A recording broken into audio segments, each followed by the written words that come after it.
the 1st of September 2016. We all know that date. We all know the kneeling back then that you did, the gesture, a symbol that went around the world, the pictures that went around the world. When you think of it today, of the impact of that symbol, how does it make you feel? Hopeful. Hopeful? Hopeful.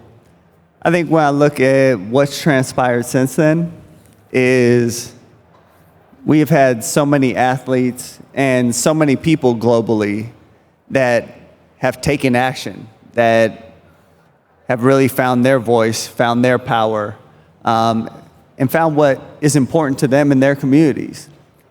And ultimately, what I think has been beautiful about it is people are doing everything they can to build a more just future, a more inclusive future, a future that really works for everybody. And to me, seeing that, it makes me hopeful. As you mentioned, there are quite some athletes who've done similar things, similar gestures to make statements. For example, Tommy Smith and Carlos during the Olympic Games 1968, back then, raising their fists during the national anthem, to have a point. How important are those gestures?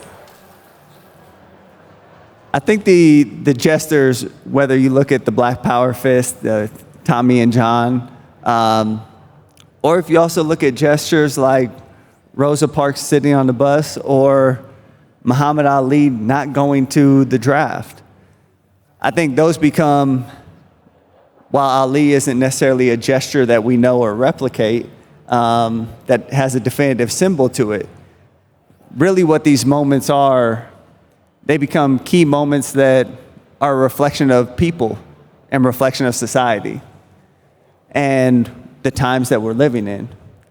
So when I think about the symbols, they're not so much about the people that are actually doing them, but it's more so that they have grown up in the environments and part of the communities that are calling for change, are calling for justice, are calling for an end to racism and anti-blackness and systemic oppression. And when you see communities rally behind that and say, we don't need to deal with this anymore, there's a better way for us to be able to operate as a community, as a society that works for everybody. To me, that's why those gestures and moments are so important.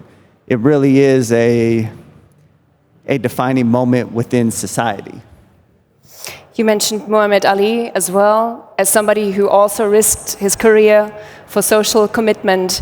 But sometimes it takes quite a while for the broad view to change. It was with you the same. It took quite 2 years, I guess. Why is that? Why does it take so much time? I would say I think it's taken much longer than 2 years, and I think it's ongoing. And I think there's a few different reasons that it takes time. One is there are a group of people who don't want it to change. They're the benefactors of the racism. They're the benefactors of anti-blackness, and resolving that issue they view as a threat to their position.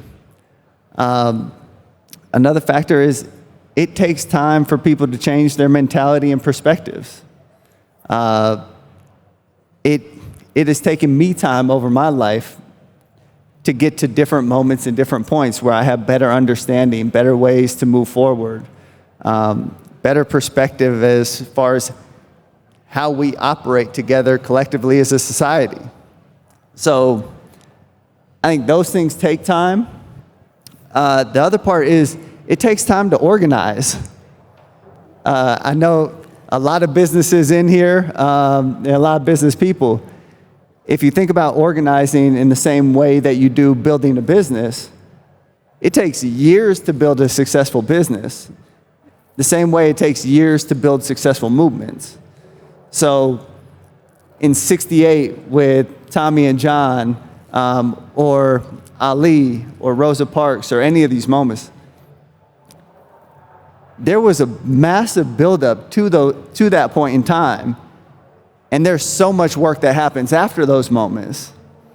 So it just takes time to be able to build something that's successful, get traction, and be able to have it implemented.